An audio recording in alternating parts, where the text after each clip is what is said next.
নিতাই গৌর সীতানাথ প্রেমানন্দে একবার হরি হরি বলো।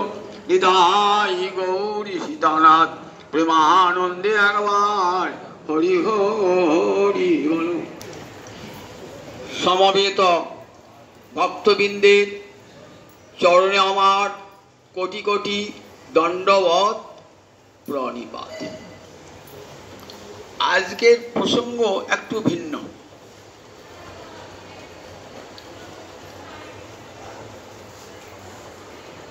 উজ্জ্বল নীলমণির কথা আবার পরে রবিবার বল, কারণ আজকের তিথিটা হল নন্দোৎসব তিথিটা। লীলা কথা হয় যেখানে, লীলা প্রকট হয় সেখানে। যেদিন যে লীলাটি পরিবেশিত হয় সেই লীলা কথা শোনবার জন্য কারা আসেন? যারা ভাগবত ভক্ত সব তারা এসে হাজির হয়ে যান। প্রহ্লাদ, ধ্রুব, নারদ এসে হাজির হয়ে যান। নন্দ, যশোদা সব এসেছেন আজকে তাদের কথা শোনবার জন্য। তাই যেখানে লীলা কথা, যেদিন যে লীলা কথা সেদিন সেই লীলা কথাটি পরিবেশন করতে হবে।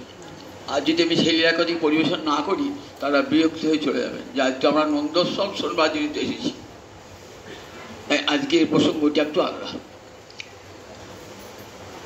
চৈতন্য চৈতামৃতে কবিরাজ গোস্বামী পাদ কৃষ্ণ আবির্ভাবের দুটি কারণ আমাদের শোনায়। একটি বহিরঙ্গ কারণ আর একটি অন্তরঙ্গ কারণ।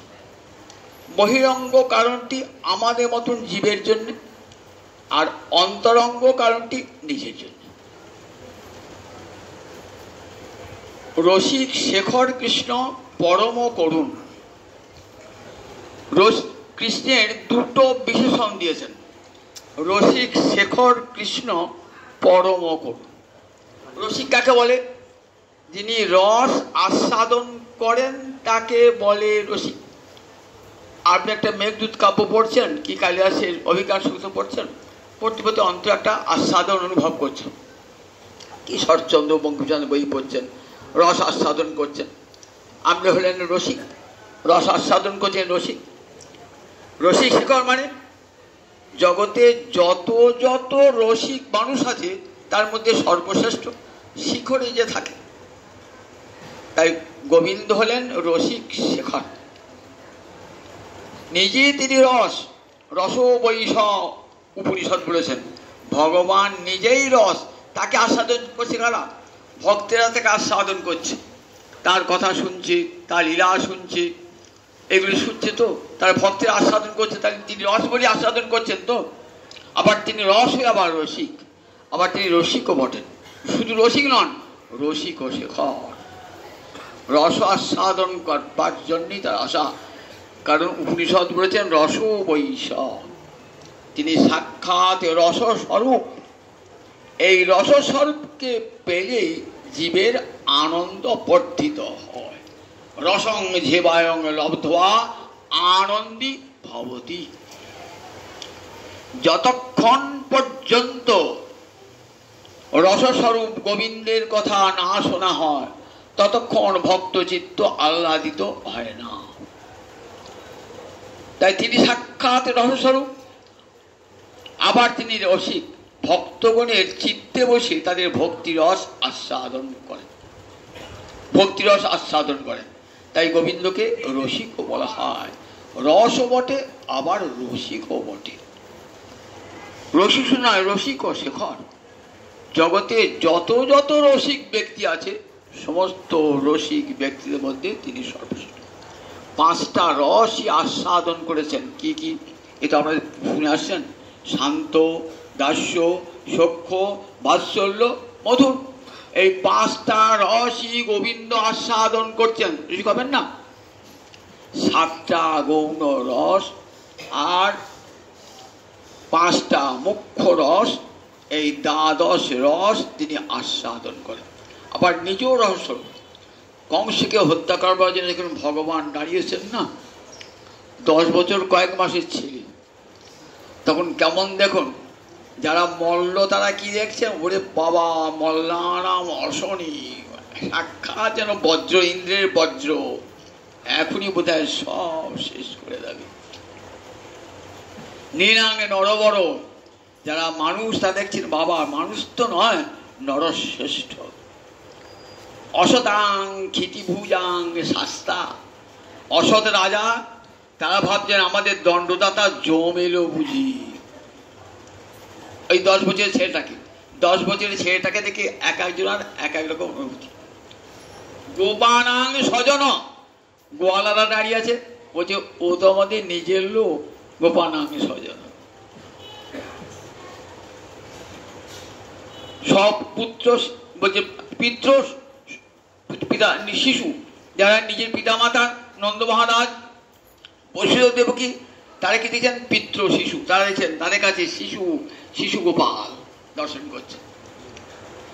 মৃত্যুর ভোজপতি কংস, ভোজপতি কংস কি দেখছেন, সাক্ষাৎ মৃত্যু দাঁড়িয়ে আছে আমার সামনে।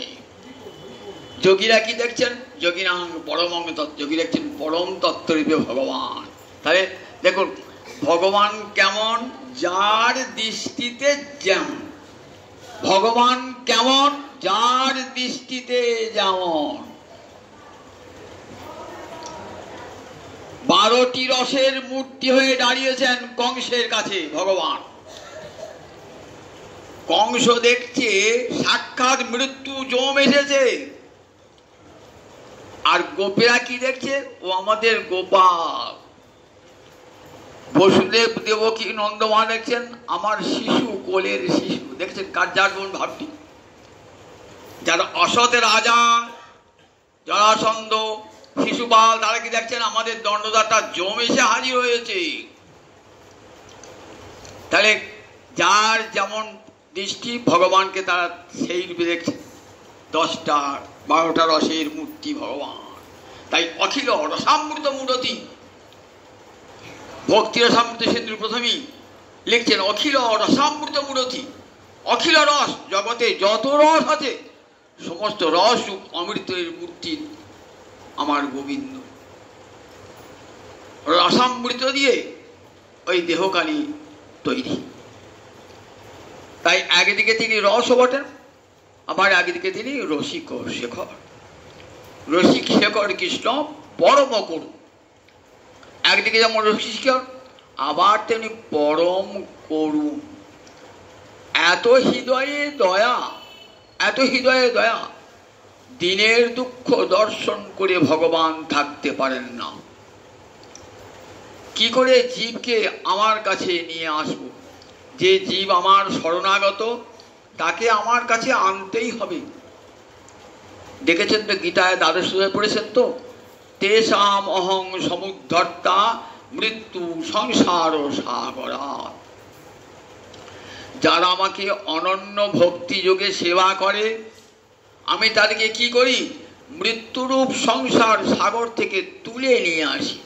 তেষাম অহং সমুদ্ধর্তা, কত করুণা হৃদয়ে। আবার শত্রু যারা, তাদের প্রতি ভগবানের কেমন দয়া। আর তো বলবেন যে ভক্তকে ভালোবাসেন, শত্রুকে ভালোবাসেন না। ভগবান বলে আমার দেশীয় কেউ নাই, আমার প্রিয় কেউ নাই।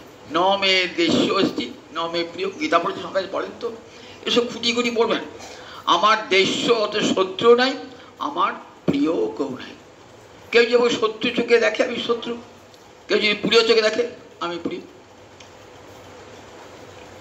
শত্রুর কাছেও শত্রুর প্রতি আমার কেমন করুন দেখুন।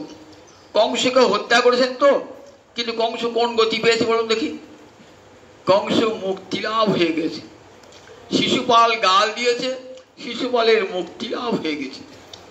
তাহলে দেখুন কৃষ্ণ হস্তে যারা মৃত্যুবরণ করেছে তারা উত্তম মুক্তি লাভ করেছে।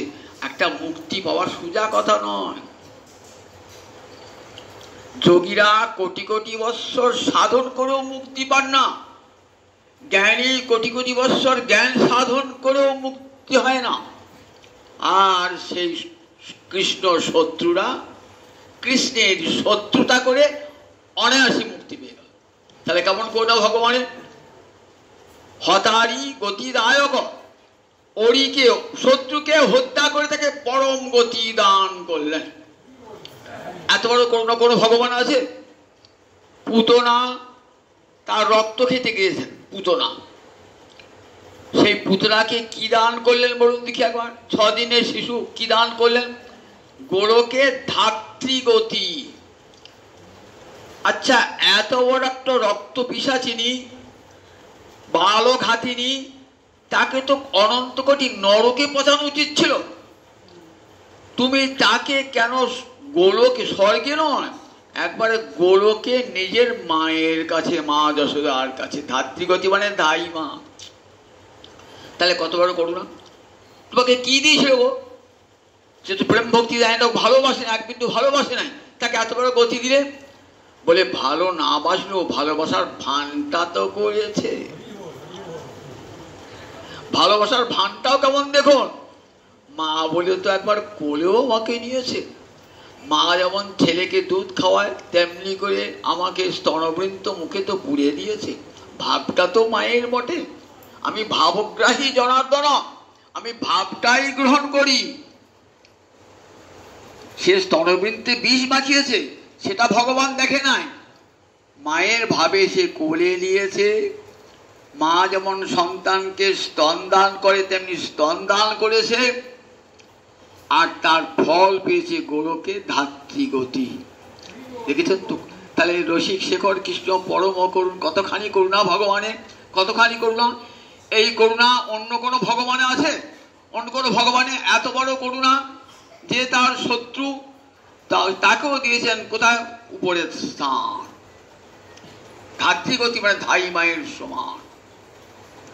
শিশুপাল গালের পর গাল দিয়ে যাচ্ছে, রাজসৌযোগ্যী গালের পর গাল দিয়ে যাচ্ছে, নিন্দা করে যাচ্ছে কৃষ্ণের। বলছে কৃষ্ণ লম্পট, কৃষ্ণ চোর, কৃষ্ণের পিতামাতা ঠিক নাই। দেখুন, এত সব গাল আমরা হজম করতে পারি? ভগবান কিন্তু সব হজম করে যাচ্ছেন। ভগবান সব হজম করে যাচ্ছেন। ভীম গুনছে, বল আর থামলি কেন? 1 2 3 কত গাল দিতে পারিস? দে না, দে না, দে না। এমনি করতে জানেন তো 101 যেই হয়ে যাবে অমনি শিশুপাল বধ হয়ে যাবে। মাকে কথা দিয়েছিলেন তোমার ছেলেকে আমি ক্ষমা করব 100টা অপরাধ, 101 হয়ে গেলে আর ক্ষমা নয়। ভীম সেটা জানতো। ভীম গুনছে 1 2 3 4 গুনছে।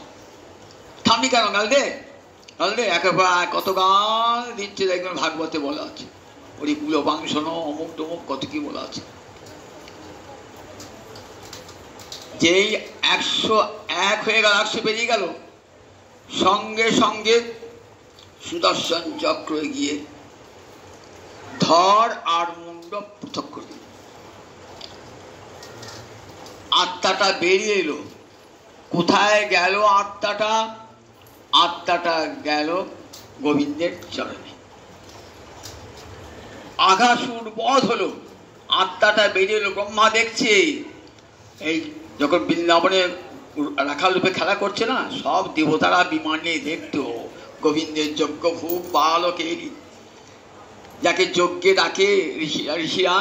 আর কেমন খেলায় মা তোরা দেখো, ছেলেদের সঙ্গে লুকুচুরি খেলছে কেমন দেখো, এটাও খাওয়া খেলি করছে কেমন দেখো। এবার দেখবো যে ব্রহ্মারি দেবগণ সব বিমানে চড়ে দেখছেন ভগবানের লীলা। অগাসুর বধ হয়ে গেল, অগাসুর আত্মা বেরিয়ে এলো। ব্রহ্মা দেখছেন আত্মাটা কোথায় যায়, দেখলেন ওই কালো ছেলে, রাখাল ছেলেটার পায়ে ঢুকে গেল। তাহলে হতারি গতিদায়ক। তাই নারদ বলেন যেন কেন উপায়ন মন কৃষ্ণে নিবেশ হয়। যে কোনো উপায়ে মন যদি একবার গোবিন্দে নিবিষ্ট করা যায়, তারই মুক্তি হয়ে যায়। সে শত্রু ভাবে হোক আর মিত্র ভাবে হোক, ভগবানের সঙ্গে যে কোনো ভাবেই হোক সম্পর্ক বাড়াতে হবে। যেন কেন উপায়ন মন কৃষ্ণে নিবেশ হয়।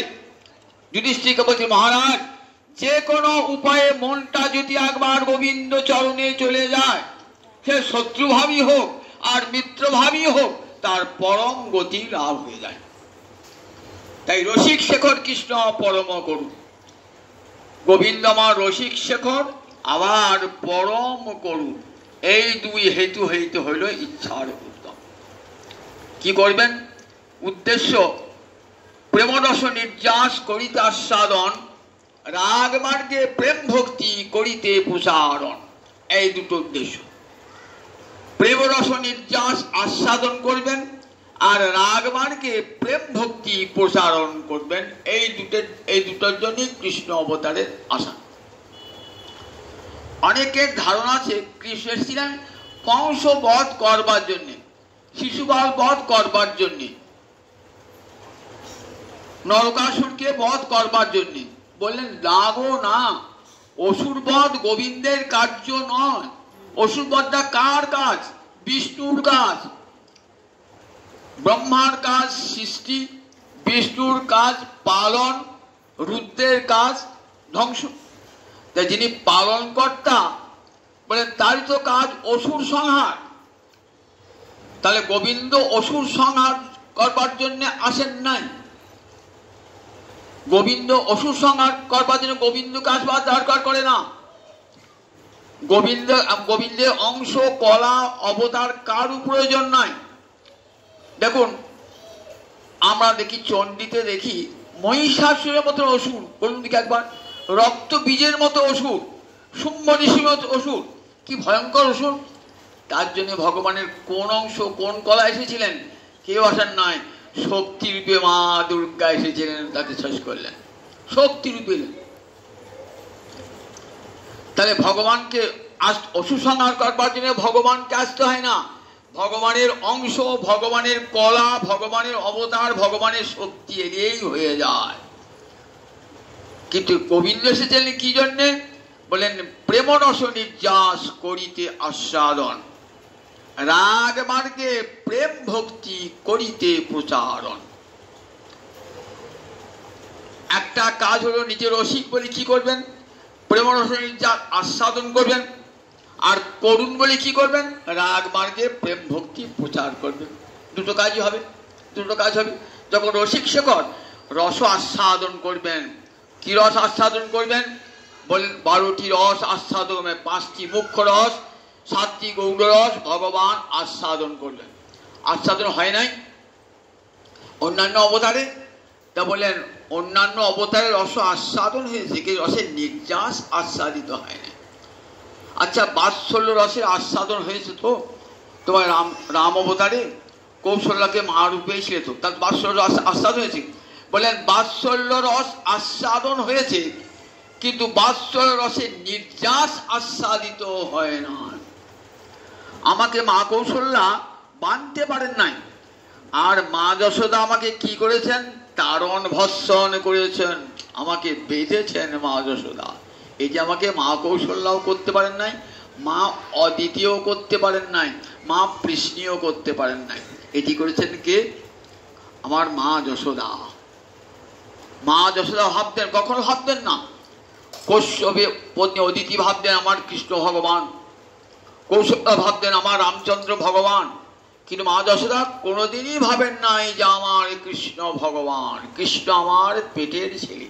তঙ্গমত্ত্বা আত্মজম অব্যক্ত, যে ভগবান অব্যক্ত ভগবান, তাকে নিজে আত্মজ বলে ভেবেছেন, নিজের পেটের ছেলে বলে ভেবেছেন। এই জগতে মায়েরা নিজের পেটের ছেলেকে শাস্তি আনবে দুষ্টুমি করলে কি করে? চর চাপড় মারেন, তাকে বকেন, আবার দরকারে জানলার গড়া থেকে বদমাশ করে বেঁধে রেখে দেন। গোপাল দৈভাণ্ড ভেঙেছে, লোকে নালিশ শুদ্ধ হয়, মা যশোদা তাকে বন্ধন করেছেন। মাতা মরি পুত্র রূপে করেন বন্ধন, অতিহীন জ্ঞানে করে লালন পালন। এই যে রসের নির্যাস, এটি কোন অবতারে? দেখুন কৃষ্ণ অবতারে মা যশোদার নন্দন হয়েছিল। এই আস্বাদনটা হয়েছে মা যশোদার রসের নির্যাস। সখ্যরস বলছে দেখো রাম অবতার তো অনেক সখা ছিল, রাম অবতার, সেখানে আমি সিংহবেরপুরের সখা গুহকচণ্ডাল। কিন্তু গুহকচণ্ডাল কি করেছেন? গুহকচণ্ডাল রামচন্দ্রকে প্রণাম করতে যাচ্ছেন। বলুন তো এই জগতে কোনো সখা সখাকে প্রণাম করে নাকি? প্রণাম করে? রামচন্দ্রকে ভগবান বলে ভাবছেন, রামচন্দ্র বুকে জড়িয়ে হচ্ছেন, 5 হাত দূরে সরে যাচ্ছে, না না তুমি ভগবান, কুলে দূরে সরে যাচ্ছেন। তাহলে রসের নির্যাস আস্বাদিত হয় নাই। বন্ধু যদি আমাকে দেখে সম্ভ্রম প্রকাশ করে, আমার থেকে দূরে সরে যায়, তাহলে কি আমার কি ওই সখ্যরস আস্বাদন হবে? সখ্যরস আস্বাদন হবে না। বন্ধু যদি প্রণাম করে, তাহলে কি সখ্যরস আস্বাদন হয়? বন্ধুর সঙ্গে গলাগলি হলেই তবে সখ্যরস আস্বাদন হয়, সেটা তো হয় না। কিন্তু কৃষ্ণ অবতারে হয়েছে। যশোদা কি করেছেন? শ্রীরাম সুদাম দাম্ব সুদাম এইটুকু খাইয়েছেন। সখারা যেমন নিজের মুখে খাবার খাইয়ে দেন বন্ধুকে, ঠিক তেমনি করি সখ্যরসের নির্যাস আস্বাদন হয়েছে। সখ্যরসের নির্যাস আস্বাদন, রস নির্যাস আস্বাদন করছেন। তাহলে দেখুন, আবার দেখুন মধুর রসে আস্বাদন সীতাদেবী মান করেছেন। কোথায় দেখাতে পারবেন? রামায়ণে কোথায় দেখাচ্ছেন? সীতাদেবীর পূর্বরাগ, সীতাদেবীর মান কেউ দেখাতে পারবেন কোথাও? সীতাদেবীর পূর্বরাগ হয় ওই যেই দেখা সেই বিয়ে, যেই দেখা সেই বিয়ে হয়ে গেছে। আর মান হয়েছে, পূর্বরাগ হয়েছে, কিছুই না। সীতাদেবী কোনো মান করতেও জানতেন না, দক্ষিণা নায়িকা। কিন্তু গোবিন্দ ইচ্ছা যে দেখো আমি দেখবো মান, মান গর্বিনী মূর্তি।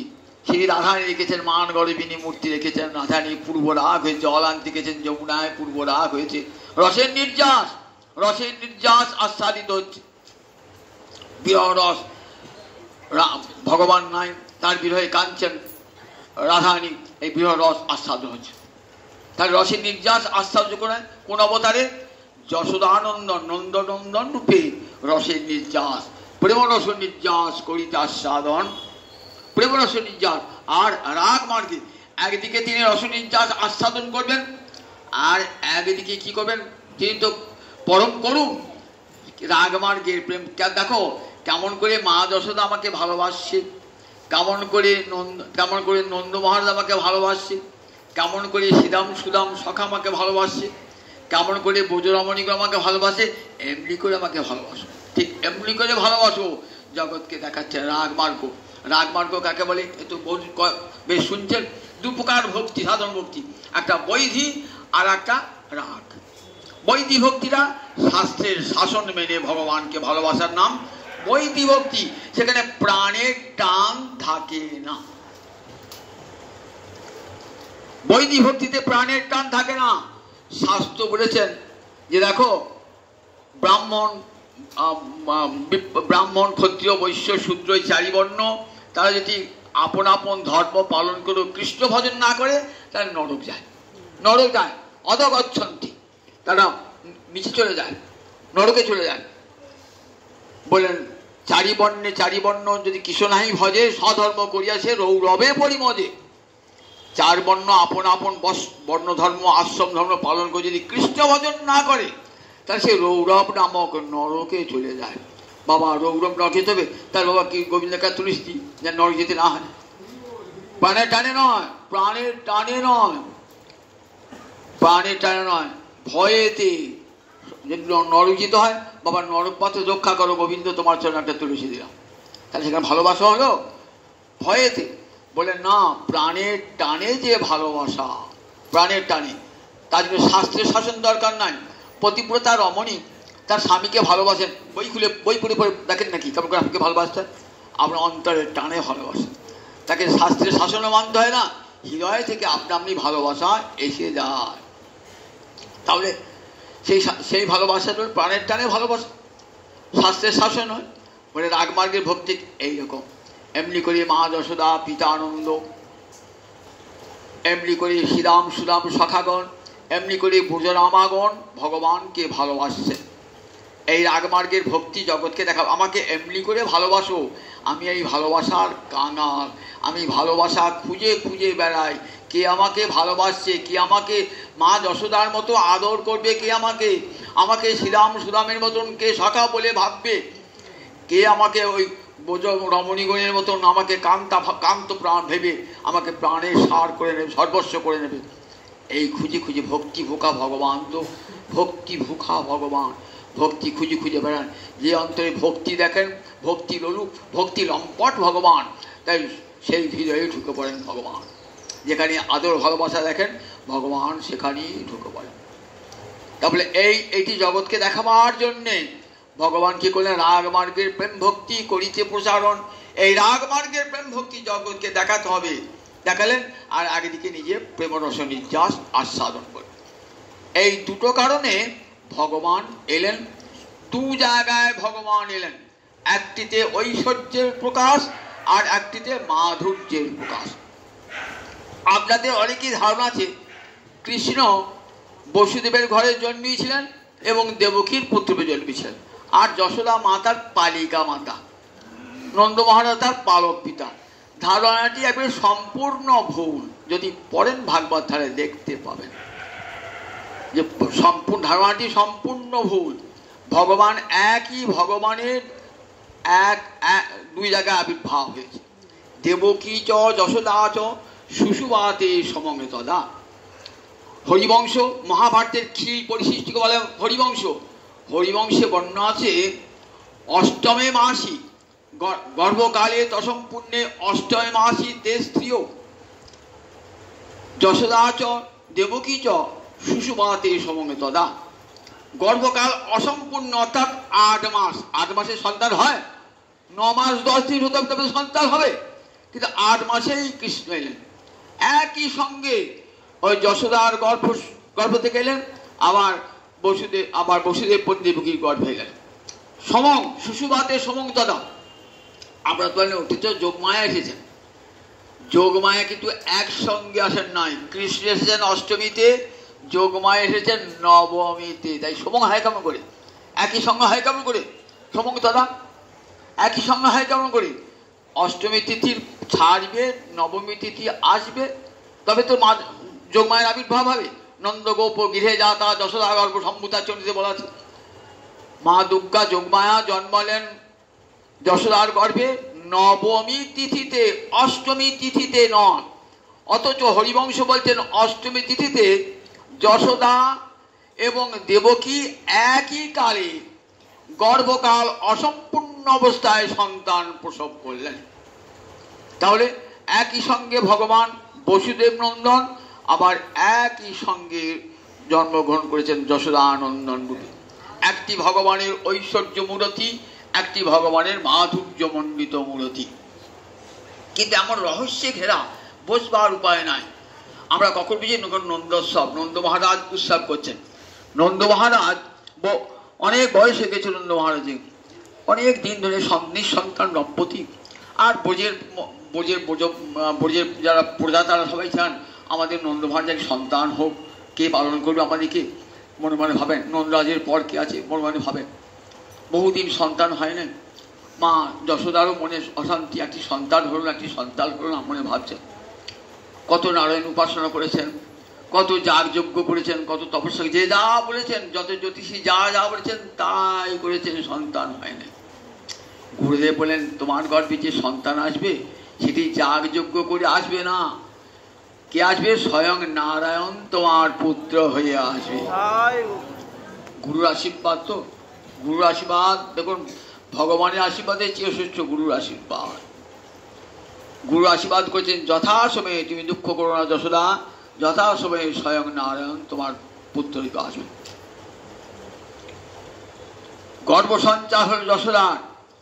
যশোদার কিরকম গর্ভ সঞ্চারটি দেখুন।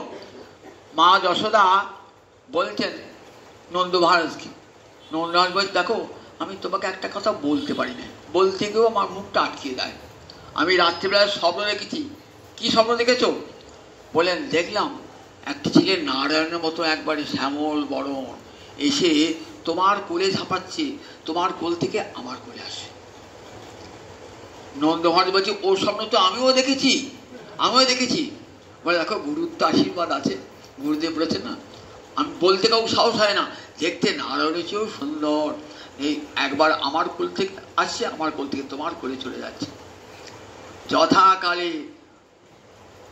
মা যশোদার সন্তান রূপে জন্মগ্রহণ করলেন। ঠিক একই দিনে একই সময়ে যশোদা নন্দন রূপে আবির্ভূত হলেন। নন্দস্বরে সুখদেব বলছেন নন্দস্তু আত্মজে উৎপন্নে জাতাল্লাদ মহামনা। শোনো মহারাজ, নন্দরাজার ঘরেও ছেলে জন্মিয়েছে। নন্দরাজার ঘরে আত্মজ মানে কি পরের ছেলেকে আত্মজ বলে নাকি? আত্মজ মানে নিজের অঙ্গ থেকে যে ছেলে হয় নাকি বলে আত্মজ বলে? আমি একটা পালিত পুত্র কাউকে মানুষকে থেকে আত্মজ বলবো? আমার দত্তপুত্র বলবো, আত্মজ বলবো না। আত্মজ পুত্র কাকে বলে? নিজের গর্ভজাত সন্তানকে বলে, নিজের ঔরসজাত সন্তানকে আত্মজ বলে। নন্দস্তু আত্মজে উৎপন্নে। সুদেব বলছে মহারাজ, নন্দ মহারাজের খুব আনন্দ।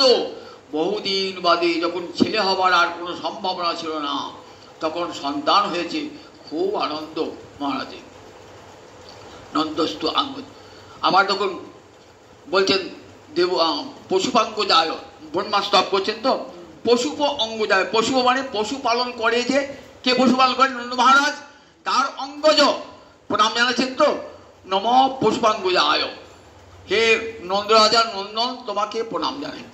ভাগবতে বহু জায়গায় তাকে নন্দ নন্দন বলা হয়েছে। কি লোকে কি ধারণা, না নন্দ রাজা তো নন্দ তার পিতা নয়, আসল পিতা। কিন্তু একই সঙ্গে ভগবান জন্মিয়েছেন। একটা পুরাণের কাহিনী আছে, রামচন্দ্র যখন ফিরে এলেন না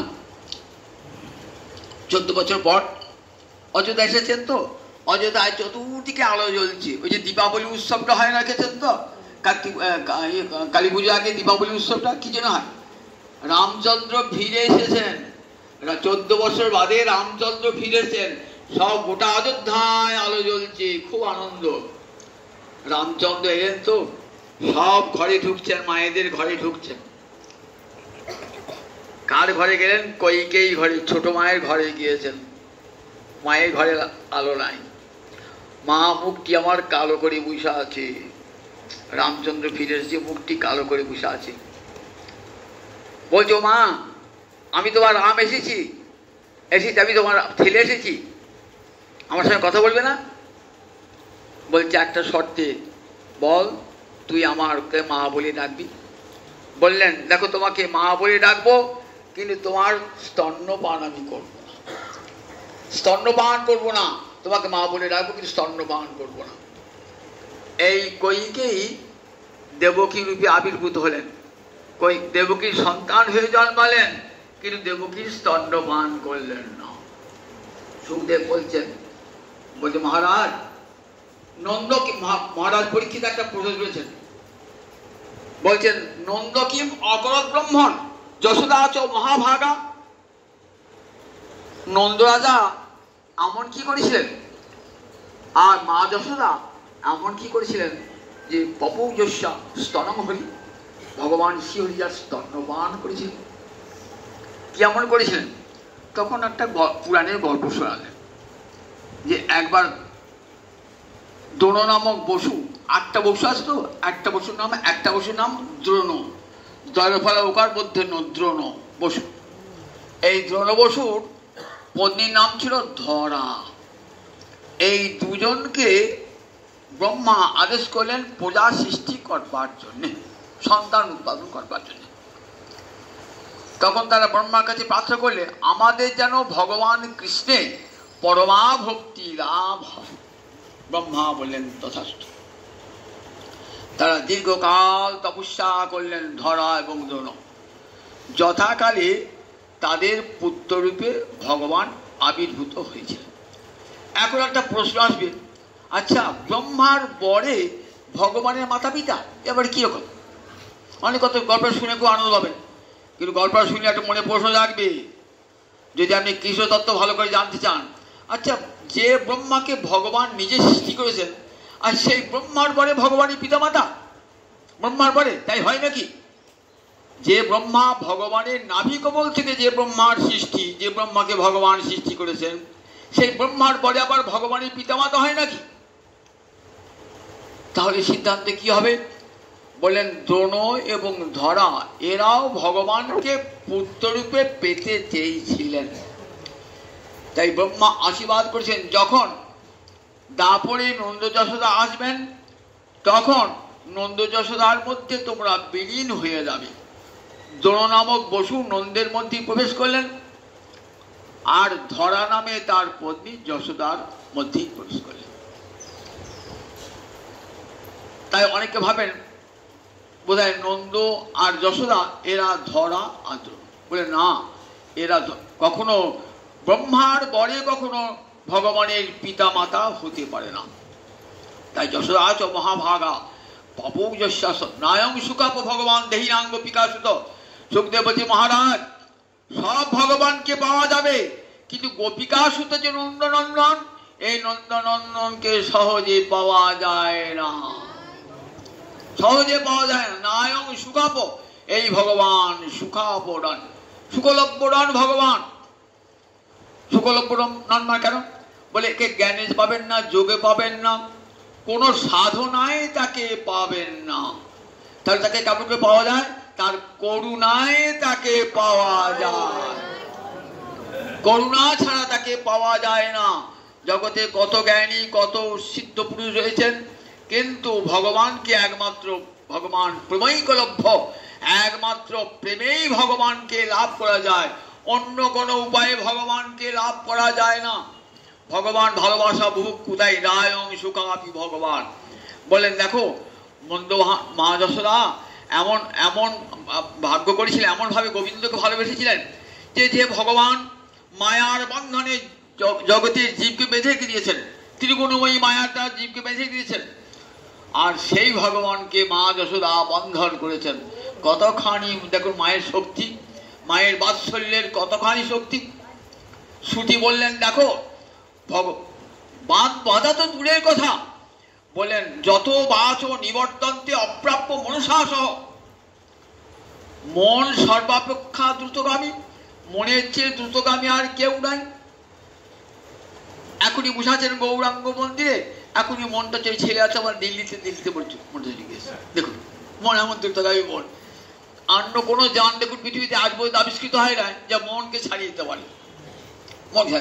মন দ্রুতগামী, সেই মন যদি মনে করে আমি গোলকে বৈকুণ্ঠে যাব, গোবিন্দের চরণ ছোব, কোনোদিনই পারবে না।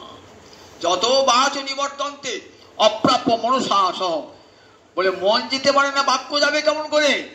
দুজনে যায় কি আবার ফিরে আসে না গো, গোবিন্দের হদিস পেলাম না বলে ফিরে আসে তারা। মায়ার বন্ধনে ভগবান যে বেঁধে গেছেন, আর সেই ভগবানকে মা যশোদা বাঁধছেন। যখন দামবন্ধ লীলা বর্ণন করছেন না, কত যোগী কত জ্ঞানী কত ধ্যানী কত তপস্বী বসে শুনছেন। ভগবানকে বাঁধা যায়? ভগবান কেউ বাঁধতে পারে নাকি? সুখদেব পাগল হয়ে গেল নাকি? সুখদেব পাগল হয়ে গেল, বলছে মা যশোদা বাঁধবে। হ্যাঁ বাঁধ, দেখো বাঁধবে তো বটি, ছুটছে গোপালের পশ্চাৎ ছুটছেন মা যশোদা। তুই আমার চেয়ে বেশি বুদ্ধিমান, তোর পেটে আমি হয়েছি, আমার পেটে তুই হয়েছি, যেমন মায়েরা বলে থাকে ছেলেদিকে, তোর পেটে আমি হয়েছি, আমার পেটে তুই হয়েছিস, আমার চেয়ে বেশি বুদ্ধিমান তুই। মা ছুটছেন, 3 বছরের গোপাল পিছনে ছুটছেন, মা তো ছুটতে পারছেন না, স্থূলাঙ্গি মোটা সোটা, আর গোপালটা ছোট্ট, ধরো দেখি মা ছুটছে। সুখদেব ধ্যানে দর্শন করছেন, কি অপূর্ব বাল্য লীলা ভগবানের, কি অপূর্ব লীলা। মা যশোদাকে আমি বাঁধবই, এত তোর বিরুদ্ধে নালিশ, সবাই বলে আমার গোপাল ছেলেটা চোর হয়ে গেল, সবাই চোর বলে। দেখ সব অপরাধ সহ্য করা যায়, চোর অপরাধ সহ্য করা যায়? রাজার ছেলে তুই চোর, রাজার ছেলে হয়ে চোর হলি। ঘরে এত ধেনু রয়েছে, তার সুন্দর দুধ, আর তুই চুরি করে খাচ্ছিস অপরের বাড়িতে। ঘরে এত ননি তৈরি করে, ননি খেতে ভালো লাগে না, চুরি করে খাস। আবার আমার দধি ভাণ্ডটা ভাঙলাম, নারায়ণকে ভোগে লাগাবো, ভেঙে দিলি, আজ তোকে আমি বাঁধবি, তোকে শাস্তি দান করবো। মা রেগে গেছি, ধরবে গোপালকে, যে করে ধরবেই, যেমন করে হোক ধরবে। সব উৎকর্ণ ঋষিরা, ধ্যানীরা, জ্ঞানীরা, সব সিদ্ধ যোগী, সব ওরে বাপ রে বাপ। সুখদেব কি বর্ণনা করছে? ভগবানকে বাঁধবে, বলে হ্যাঁ, তাকে ধরা যায় না, মন যাকে যেতে পারে না, বলেন দেখো ধরে বেঁধে রেখে দেবে। তোমরা জানো না যোগী কেমন করে ভগবানকে বাঁধতে হয়, তোমরা জানো না জ্ঞানী কেমন করে ভগবানকে বাঁধতে হয়, তপস্বী তপস্যাই করো, জানো না কেমন করে ভগবানকে বাঁধতে হয়। কোন দ্বারা দিয়ে ভগবানকে বাঁধতে হয়? ভক্তির দ্বারা তৈরি করো, সেই দিয়ে ভগবানকে বাঁধবে। হৃদয়ে ভালোবাসা দাও, ভগবান ধরা পড়ে যাবেন। দেখ একটা গোয়ালিনী, ও ধ্যান জানে না, জ্ঞান জানে না, তপস্যা জানে না, কিছুই জানে না, গ্রাম্য গোপুরমণি, লেখাপড়াও শেখে নাই, গুরুগৃহ যায় নাই, দেখো তার শৌচ তপস্যা কিছুই নাই, শুদ্ধ ভালোবাসায় ভগবানকে। তোমরা তো জ্ঞানী ধ্যানী, কত জ্ঞান ধ্যান করো, কত বেদ পাঠ করেছো, বেরোছো, তোমরা ভগবানকে মানতে পেরেছো। দেখো একটা গোয়ালিনী শুদ্ধ বাৎসল্যে কেমন ভগবানকে বেঁধে গিয়েছে।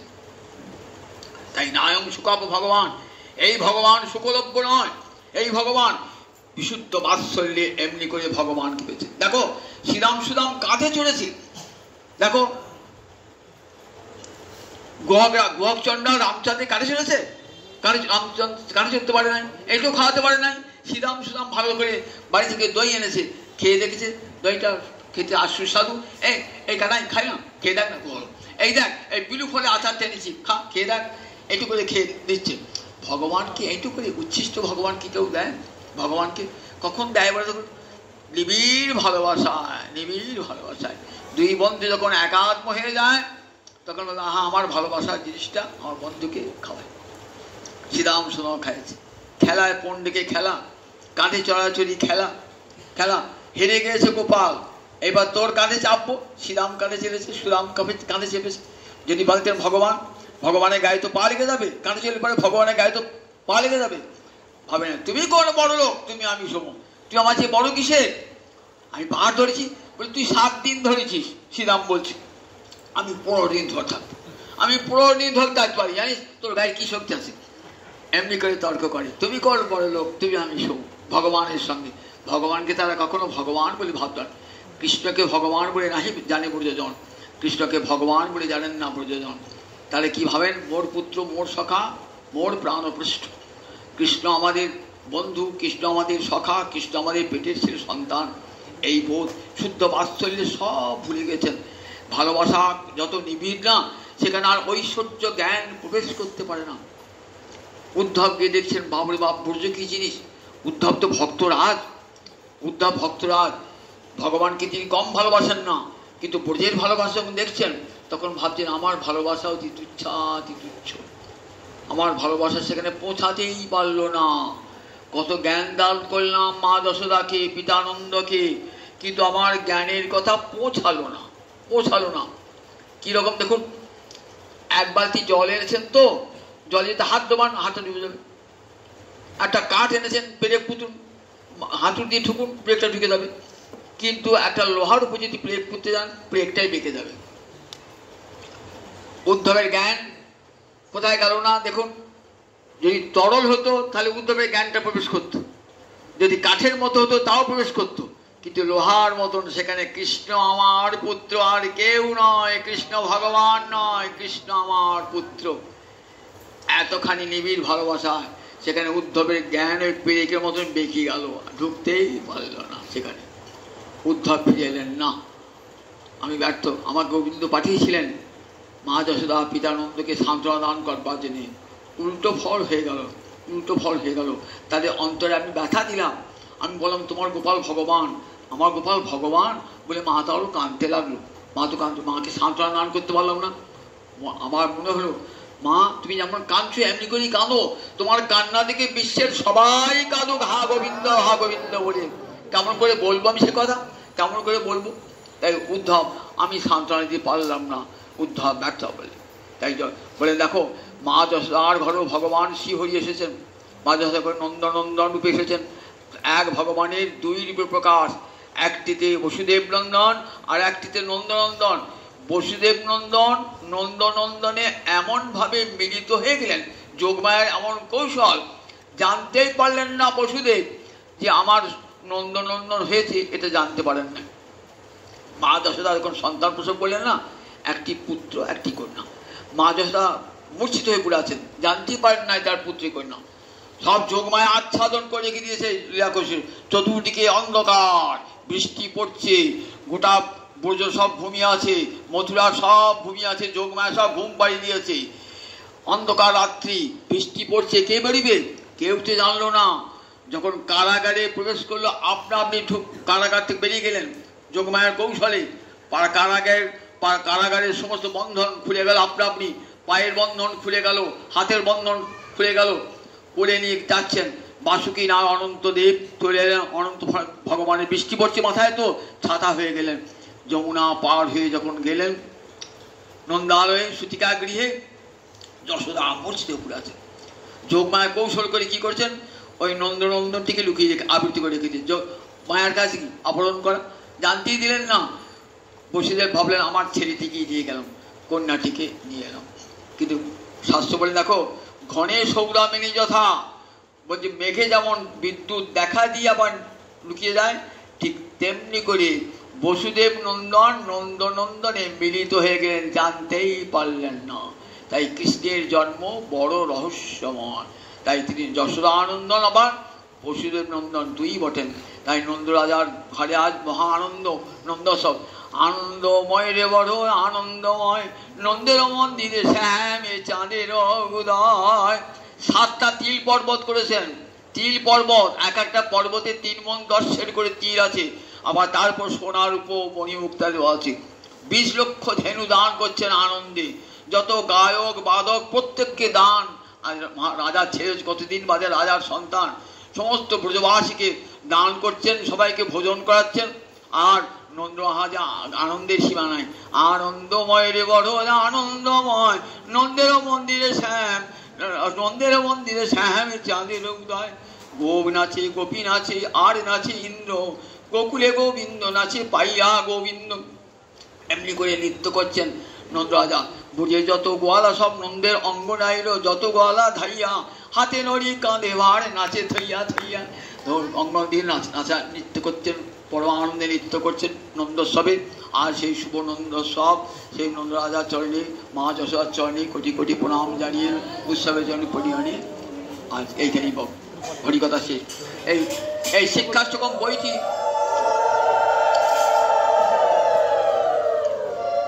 মহাপ্রভুর 8টি শ্লোক, যখন গম্ভীর আয় রয়েছেন মহাপ্রভু 8টি শ্লোক, 8টি শ্লোকে রায় রামানন্দ এবং স্বরূপদামোদরকে 8টি শ্লোক বলেছেন। আমি এখানে পাঠ করেছি, সেই পাঠটাই এখানে আছে এই গ্রন্থে। 8টা শ্লোক নাম শিক্ষাষ্টকম বার করেছি, বইখানে আপনারা এই শিক্ষাষ্টকম, হ্যাঁ যদি মনে হয় নেবেন, বিষ্ণুর কাছে চাইলেই পাবেন, 200 টাকা দাম। আর আগামী মঙ্গলবার একাদশী।